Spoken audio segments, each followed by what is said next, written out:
Now, on 105.9 FM and streaming worldwide on the WMAL app. O'Connor and Company. 7:07 now on this Friday edition of O'Connor and Company, 27th day of February. Thanks for tuning in here to our little extravaganza. This is our last show of February as we are entering March like a lion. Coming up at 8:05, Susan Ferriccio, the Washington Times, on Hillary Clinton's testimony about Jeffrey Epstein yesterday. 8:35, John Minidakis. He is the CEO of Jimmy's Famous Seafood, who has just absolutely blown up the internet by telling the Huffington Post, who had put together an article validating people's refusal to celebrate our Olympic team and wave the American flag. Their social media responded to the Huffington Post with 3 little words: go F yourself. And suddenly we are all lining up for Jimmy's Famous Seafood crab cakes and maybe even some fried shrimp, maybe some shrimp gumbo. Oh, that sounds good. Oh, let's go. It's Larry O'Connor with Patrice Onwuka. Good morning, Patrice. Good morning and happy Friday. We made it. We made it. Yesterday at the Chappaqua Performing Arts Center, just down the street from her lovely home, Hillary Clinton testified before the House Oversight Committee. This was the result of a negotiation. First, they did not want to testify. They were about to be held in contempt of Congress, with many Democrats joining that vote. And then they decided, okay, fine, we'll testify, but only under certain conditions. And the conditions included Congress going to them instead of them coming to Congress. That's fine. Because they're that important. Also importantly, and as I mentioned, Susan Ferriccio, who was watching this story, will join us at 8:05 to talk about it. But there was one other condition that I thought very telling, that Hillary go first. Their lawyers made that a make or break here in the negotiation. Fine, we're going to testify, but Hillary has to go first. Now, why do we think that is? Why was that important? If their stories are consistent, if the stories are the same, if they're telling the truth, then it shouldn't matter who goes first, right? Well, either she's going first to set the narrative or going second to do cleanup. And maybe, I guess, setting the narrative was more important than cleanup. Well, I don't know how cleanup works, because if Bill goes first and says things, then if Hillary contradicts them, that's perjury. So somebody has perjured themselves. So cleanup, there is no cleanup. Right? There maybe should be political no cleanup. Yeah. Maybe political cleanup, but not legal cleanup, which is really the more important thing here. Excuse me. So I could be wrong, but my hunch is that Hillary is setting the agenda here on this thing. Let's face it. Well, yeah. And so she is going to go in. She's going to set the table. She's going to lay down what the what the testimony is. And then she gets to go back, and she spent all night last night with the lawyers saying, Bill, here's what we said, and here's what you have to say. Don't be going in there and telling the truth. You need to be consistent, and you need to say the exact same thing Hillary said. So it's okay for him to perjure himself, just not for her. Well, it's only perjury if you can prove it. You see. So here, and by the way, you really think that they're going to prosecute a former president for perjury if they're not Donald Trump? Of course not. Well, and the precedent has already been set. Yes, okay. Yeah. So this was behind closed doors. It was not live, but it was caught on video, is our understanding. And so we might see this video at some point. But there was a news blackout, except Lauren Boebert, for some reason, texted a picture of Hillary Clinton's testimony while she was just a still photo to Benny Johnson. Benny put it out on X, and suddenly the Hillary Clinton team saw it and stopped everything and said, we're not going to continue here because somebody has leaked out a picture. It's just a circus. It was a silly thing to do. But the news story now is really about the photo being sent out to a right-wing blogger. I've seen that line used so many times, rather than the fact that Hillary Clinton is in there to begin with. To be fair, he's a right-wing streamer and podcaster. I don't think Benny blogs anymore. It's been years since he has blogged. That's what they call him. But yes, I agree with you. They use the word blog to diminish somebody. It's to put them in a little dehumanized corner. I promise. They did the same thing to Andrew Breitbart in the Anthony Weiner story. The man was a entrepreneur, CEO of a burgeoning media empire, which we now know as Breitbart News. But when he had the goods on Anthony Weiner, he was a right-wing blogger. I see this all the time. It's like, I'm sorry, the mid-2000s are calling. They want their talking points back. All right, so here's Hillary. Afterwards, she went before the cameras, and she did what Hillary does. Cut 23, please. Everybody. Hello. Good evening.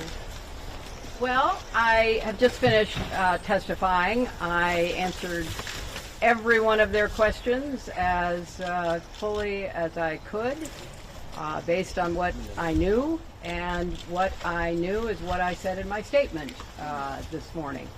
I never met Jeffrey Epstein, never had any connection or communication with him. I knew Ghislaine Maxwell casually as an acquaintance.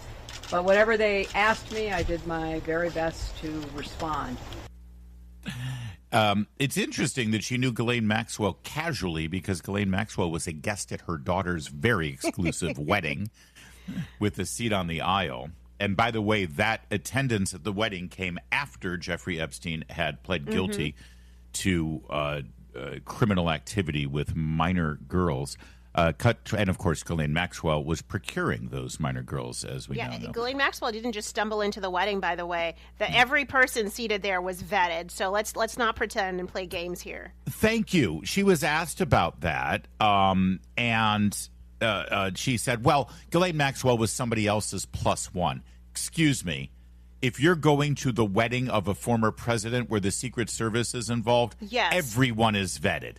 Of course. Everyone is vetted. Of course. It's not like Hillary. What is she doing here? It's like a wedding crasher. No, you're not. You're not a comedian who stumbles into the wedding. This was not Vince Vaughn showing up and making balloon animals for the kids. All right, cut to 24. A little bit more from Hillary yesterday. The fact it was going to be a closed hearing at their demand, and one of the members violated that rule, which was very upsetting because it suggested that they might violate other of our agreements. So we had to cease the hearing for a period of time until we could get assurances that no rules would be broken going forward. There you go. And that's referring to the Benny Johnson photo from Lauren Boebert. Cut 25 here. Hillary claims that she was asked questions about UFOs and Pizzagate. We returned to answer questions repetitively, literally over and over again. I don't know how many times I had to say I did not know Jeffrey Epstein. I never went to his island. I never went to his homes. I never went to his offices. So it's on the record numerous times. It then got, at the end, quite unusual because I started being asked about UFOs and a series of questions about Pizzagate, one of the most vile, bogus conspiracy theories that was propagated on the internet, that was serving as the basis of a member's questions to me. There you go. That's Hillary Clinton's characterization of what happened behind closed doors. What do you make of all this? Oh, well, Larry, you know what? First, I'm going to give you a minute to think side. about what you make of this. Yes, we're going to check in on our traffic first, and then we'll hear from Patrice and her analysis of what may have gone on there behind closed doors. First, though, at 7:15. All right, and we're trying to sort of sort out. This is one of these stories that drives me nuts because it's a huge story. Everybody's talking about it, and yet we literally really don't know anything. We don't know anything about what went on behind closed doors. We only know what Hillary Clinton has spun and decided to characterize what happened behind closed doors. So I guess that's the story. But again, it's like, well, what do you think? I don't know what to think about Hillary Clinton's testimony about Jeffrey Epstein. I mean, the fact that it's a closed-door deposition, that is the point, to allow her the freedom to speak, which, I don't think anyone really expected her to say anything other than she didn't know him and disavow him. She complained about having to answer the same question time and time again. But I would think the point of asking the same question in different ways, certainly getting it from different angles and viewpoints, is still meant to see if she would veer off and say something incriminating. Yes, that didn't happen. She's a bright woman. She's a very smart woman. Whether or not we like her politics, we have to give her that. To the point about the line of questioning, she said devolved into Pizzagate and other lines of argument that didn't have anything to do with the actual UFOs, substance, she said. The UFO stuff.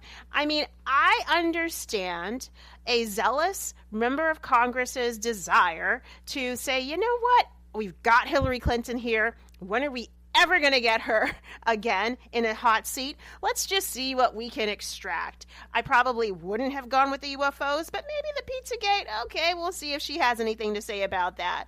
It did become a little bit of a distraction, but really the big takeaway here is that she kind of owned everything. Yes, she showed up. Yes, she was there to be deposed, and they got to ask her questions. But the fact that she controlled the narrative, she controlled the media spin afterwards, she controlled the narrative of what she was going to say, and as you well said, is setting her husband up for what he's going to say. I mean, she really ended up controlling everything, which is probably why she and her lawyers decided to go ahead and stop pussyfooting around and holding off and stalling as long as possible, because at this point they figure, okay, we know what we can do and we know what we can deliver. It's never going to be enough to satiate the rest of us regular Americans who don't buy the argument that she didn't know Jeffrey Epstein, that they didn't have a good, cozy relationship. But I guess it placates enough of those on the left who are, have been wanting to see the Epstein files released and want to see accountability. It'll make them feel good that at least Hillary Clinton skates by unscathed.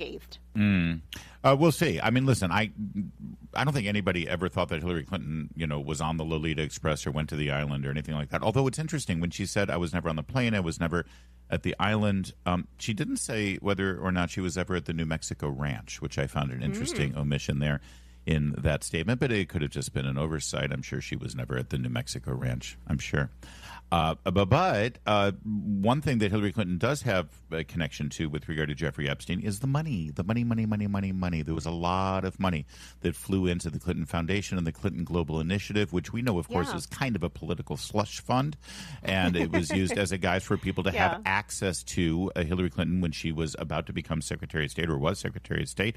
And we knew at that time, when all that money was funneling into their so-called Global Initiative or Foundation, Bill Clinton was being very, very chummy with Jeffrey Epstein. In fact, so chummy that there are a whole lot of pictures of the former president while his wife is toiling away as Secretary of State, waging war on Libya and overseeing the Muslim street eruptions, the Arab street eruptions, I should say, and resetting our relationship with Russia just long enough for them to cash in on that deal. While she was doing that, Bill Clinton was posing with a lot of very young, nubile women sitting on his lap, giving him back rubs, sitting in hot tubs and swimming pools with them. And she was asked about that yesterday. Cut 26. You spoke in your opening remarks about how heartbroken you have been for the Epstein survivors as these files have come out. Can you talk to us a little bit about how you have processed and reacted to the fact that the former president, your husband, Bill Clinton, is referenced in the Epstein files numerous times, including in some photos featuring women? And how have you been personally preparing for the deposition that is coming tomorrow? Are you 100% confident that there isn't anything that the former president knows about Epstein's crimes? I am, and I think the chronology of the connection that he had with Epstein ended several years before anything about Epstein's criminal activities came to light, and that he was charged and sadly given a sweetheart deal, which, as I said in my statement, had that not happened, perhaps his predatory behavior could have been stopped earlier. But I think it is fair to say that the vast majority of people who had contact with him before his criminal pleas in 2008 were like most people. They did not know what he was doing. And I think that that is exactly what my husband will testify to tomorrow. Okay, did you? She is so slick. Her husband got the name Slick Willie, but boy, that was slicker than anything. But she was the brains. So I mean, he's smart, but nowhere in there. What she said was, my husband's interactions with Jeffrey Epstein came before any of his criminal behavior came to light, and I think most people who had interactions with Jeffrey Epstein before his criminal activity came to light would say that they did not know about any of the criminal activity, and I have no doubt that's what my husband will say tomorrow. That's an interesting way of saying what she said. What she didn't say was, my husband did not know. That's what she did. What she said was, people will say that they didn't know. But that doesn't mean she never unequivocally, or in any way said, my husband had no idea that Jeffrey Epstein was engaged in criminal behavior. Also, one thing she never said was what her husband did with those young women. Because if Jeffrey Epstein was guilty, if those young women, and by the way, I want to be clear here, you don't have to be underage to be a victim of Jeffrey Epstein's crimes. Yeah. There were women who were over 18 who were trafficked, who were roped into prostitution and were exploited, and they were bullied into prostitution. And for all of those overage women to engage in prostitution, you have to have a man to participate in that prostitution. And never once was she asked, by reporters at least, whether she knew if her husband did engage in any prostitution with those women. And I wonder if her husband will answer to that today. Well, let's see how well their study session last night went. Yes. Probably the last time they've been in the room for so many hours together, after hours. But I said it, and you said it. Hillary Clinton is a very smart woman. And she's controlling this. She's controlling the narrative. She's controlling how this is going to be presented. She's controlling everything for what she says and probably what her husband is going to say, because Hillary Clinton is not done yet, and she does not want her legacy to be Jeffrey Epstein. She does not want her future political aspirations. Maybe she has some, maybe she doesn't. Oh, but wait a minute. Are you telling me she's running again? I wouldn't count her out. This is a bright woman. I would not underestimate Hillary Clinton whatsoever. Now, on 105.9 FM and streaming worldwide on the WMAL app, O'Connor and Company.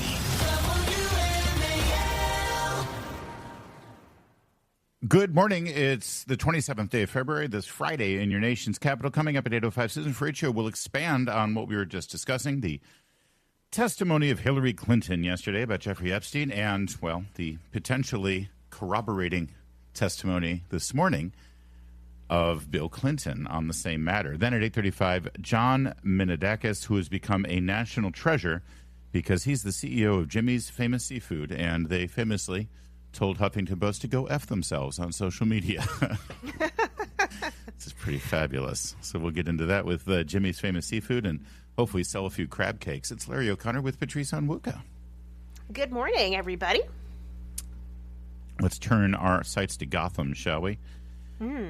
As the Marxist mayor continues to wreak havoc on all things New York and freedom-loving, including, you'll remember, this attack on New York City police officers. I want to remind you, these are the men who, when a terror attack happens, they charge toward the danger. Yes. They run toward the fire. They are prepared to take bullets, literally, and give their life on behalf of New Yorkers to keep them safe. And so we were all shocked on Monday when we saw the video of people in Washington Square Park throwing snowballs and chunks of ice at cops in uniform when they were trying to do their job. Here's cut 30. This is what it sounded like.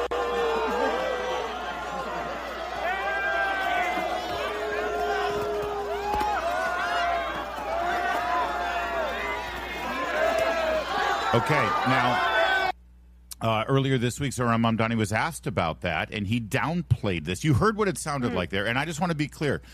The police officers did not then reach down into the snow, make a ball of their own, and throw it back at people. That would be a friendly, fun-loving snowball fight, right? Yeah. The cops were getting pelted continuously without assaulted? mercy. Can you use the word assaulted?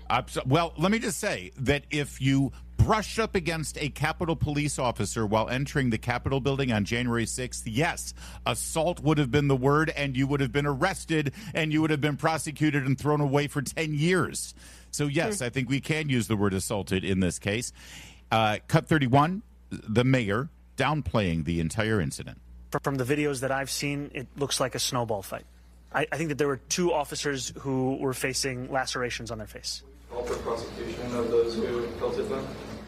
Look, I've seen the videos of this snowball fight. I think that it was a snowball fight. Yeah, no, a snowball fight means that both sides are engaged in it. Yeah, and it's are fun. having fun, laughing, and joking. And Those nobody police walks officers were away- not smiling. Yeah, nobody walks away with lacerations either. Exactly. That's not from snow, that's from chunks of ice. So the next day, a reporter pointed that out to the mayor. Cut 32. I've said that what I saw was a snowball fight. It should be treated accordingly. It was one that got out of hand, but that's what it was. Thank you. Yeah, Mr. Mayor. Yeah, thank you. Yeah. So, Mr. Mayor, are you willing to revise your statement regarding the snowball fight, given that this was not exactly a friendly back-and-forth snowball fight? The police that were there were not throwing any snowballs. They were getting pelted themselves. And number 2, have you considered, or would you consider banning these crowdsourcing events because they can and sometimes do get out of hand? So I'm not going to be banning snowball fights or organized snowball fights. It's kind of a stupid question, actually, though, to tell you the truth.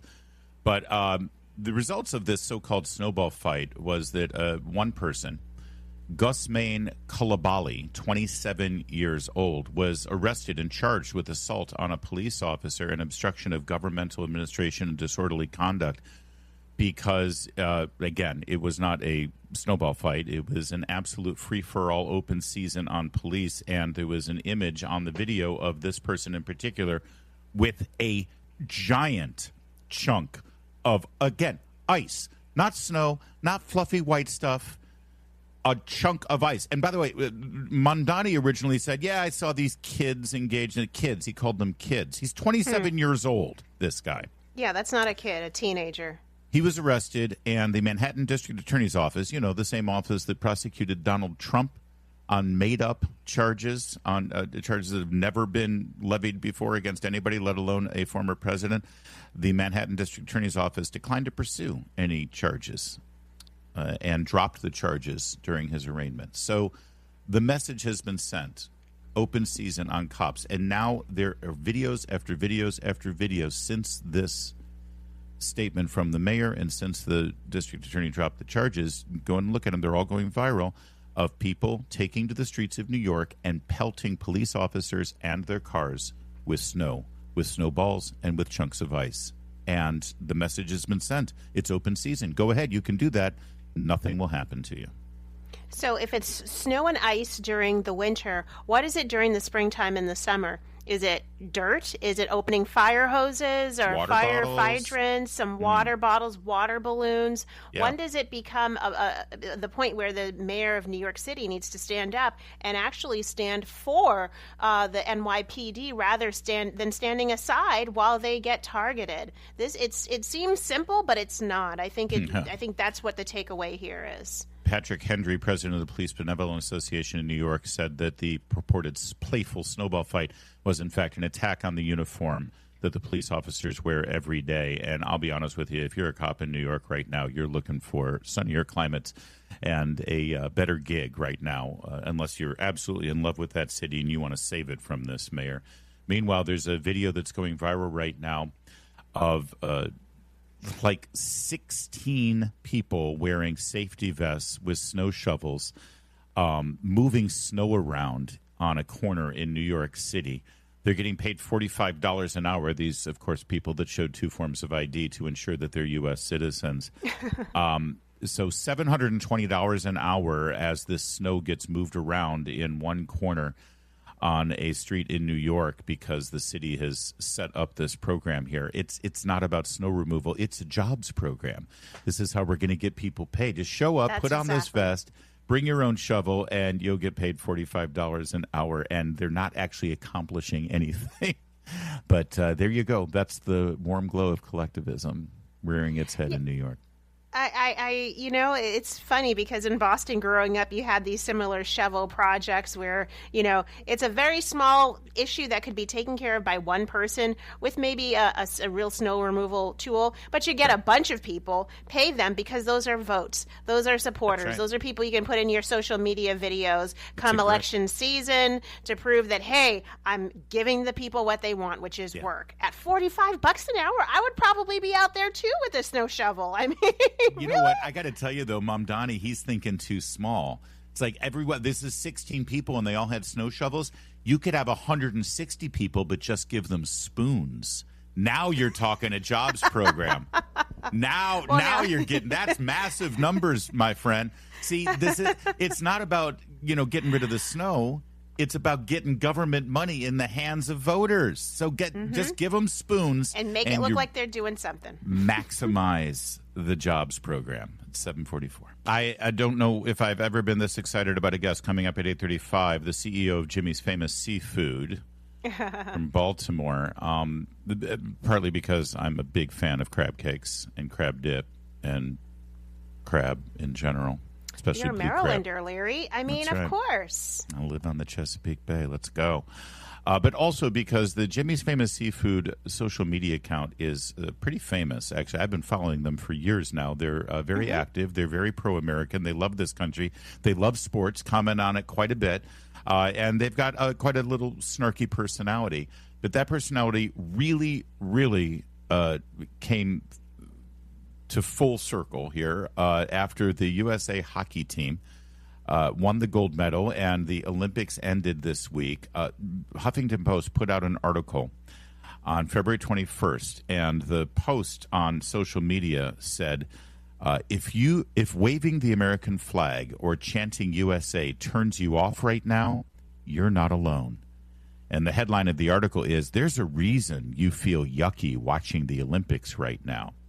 And the whole thing was basically empowering people to root against America, right? And Jimmy's Famous Seafood replied to that post with 3 simple words. Go bleep yourself. Yikes. But they didn't say bleep. Can I tell you that has gotten now... Are these the latest numbers, or is this... no. So it's hundreds of thousands of likes on social media. Wow.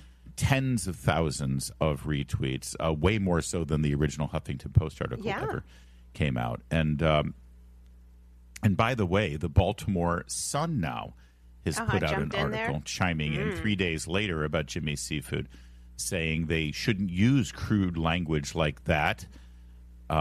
And Jimmy's Famous Seafood replied to the Baltimore Sun with the exact same sentiment. Go F yourself. By the way, where's the Baltimore Sun writing an article about how Rashida Tlaib should not have a pin at the State of the Union that says F ICE? Right? They're nowhere to be found. It's okay for Congress people to use that kind of language in the chamber of the House of Representatives, but God forbid a seafood restaurant say it on a social media platform. The double standard is amazing. There's a double standard, but that takes away from the larger point here, which is really we want to love America. And loving America right now during the Olympics, when the Olympic hockey team and so many of our Olympians, absolutely crushed it. We should be able to be happy. We're not feeling icky about it. The only people feeling icky and yucky about that are the Huffington Post, ninnies who hate America and whose absolute pessimism, whose nihilism, whose hatred for America through the pages of their newspaper and the screens have led to the decline in support and love for America among Democrats, among independents. They are responsible. That whole media empire, the media ecosphere that has simply just amplified the message that America is horrible, it's racist, it's terrible. That is the reason why so many people have fallen for that narrative narrative. But God bless any business standing up and saying, we love America, we love our Olympians, we love our people so much that we don't care about red and white, and we don't care about red and blue, we care about red, white, and blue. And that is really the big takeaway here. Well said. And listen, if you feel that strongly about it, then you should go buy yourself a T-shirt that Jimmy's Famous Seafood is now making available, with all proceeds, by the way, going to Folds of Honor, the great charitable organization that helps families of loved ones in the military, especially those Gold Star families. The shirt has a very simple message on it. It's the same message that Jimmy's Famous Seafood has made famous on social media. It says GFY. Technically, it says go bleep yourself, but the U in that middle word is replaced by the head of a screaming bald eagle. So it's not technically profanity, Patrice. You are fired up about this, and I would like you to wear this shirt. If I get it for you, will you wear it? It's not my brand. I mean, the red, white, and blue is my brand. Yeah. Absolutely. The eagle is my brand, but that's a step too far. That said, I am happy to go and buy a crab cakes at Jimmy's. Maybe I will take my husband on a date there for his birthday this weekend. Happy birthday in advance, my love, by the way. You know, happy birthday to Mr. Onwuka. I'm with you. I probably won't wear the shirt, although I will be excited to see people wearing the shirt. By the way, I've described what the U is replaced with, the bald eagle head. Mm-hmm. The O in yourself is actually replaced by the round Jimmy's Famous Seafood logo. Oh, I see it. So they are all in on this, and I love it. Listen, they've defined this sort of pro-America. I don't care about your politics, but let's at least agree on this. And if you don't like that we're patriotic, GFY. I think that works for me, and I think that it works for Jimmy's Famous Seafood too. I'm joining you. We're Meredith and I are heading up there. So either this weekend or possibly, because we have got a pretty busy weekend ahead of us, but maybe next weekend we're going to head up there as well. It's a beautiful location too in the Inner Harbor. Ooh, terrific. And they've got their fabulous seafood, and that's one of the great things about living in Maryland and in the Chesapeake Bay. You get to enjoy the great crab cakes and crab dip and crabs of all kinds. So we'll be heading up there too. And most importantly, look, they have a non-profane shirt. Hold on. Oh, They've got a T-shirt celebrating the hockey team. It's got a bald eagle carrying a hockey stick, and it says "Free Bird, USA Hockey." So you can get that shirt for Jimmy's Famous Seafood. Okay, and I love it. Not offend all of the moms in the elementary school when you go visit your kids during a soccer game. John Minadakis, the great, and I hope I'm pronouncing that right, otherwise he'll tell me to GFY. John, the CEO of Jimmy's Famous Seafood, the mastermind behind this social media campaign and the patriotism that we are celebrating right now. He'll be joining us on this program at 8:35. Right now, it's 7:54.